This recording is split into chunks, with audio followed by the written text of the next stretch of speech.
নোয়াখালীতে দুটি চোরাই মোটরসাইকেল সহ চোর চক্রের 2 সদস্যকে গ্রেফতার করেছে পুলিশ। শুক্রবার রাতে সদর উপজেলা প্রাণী সম্পদ অফিসের সামনে তাদের গ্রেফতার করা হয়। তারা হলেন শূন্যেরচর এলাকার মোহাম্মদ ফয়সাল এবং চর আলাউদ্দিনের জাহাঙ্গীর আলম।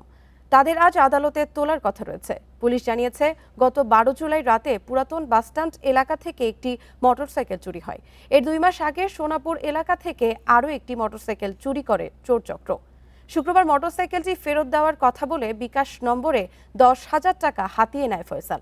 এ সময় বিকাশচন্দ্র ও তার বন্ধুরা কৌশলে ফয়সাল ও জাহাঙ্গীরকে ডেকে নিয়ে পুলিশে সোপর্দ করেন। পরে তাদের দেওয়া দুটি তথ্যে মোটরসাইকেল উদ্ধার করা হয়। এই দুইজন আছে, আরেকজন নেপথ্যে আছে, তাকে ধরার জন্য আমরা চেষ্টা আছি, তৎপর আছি।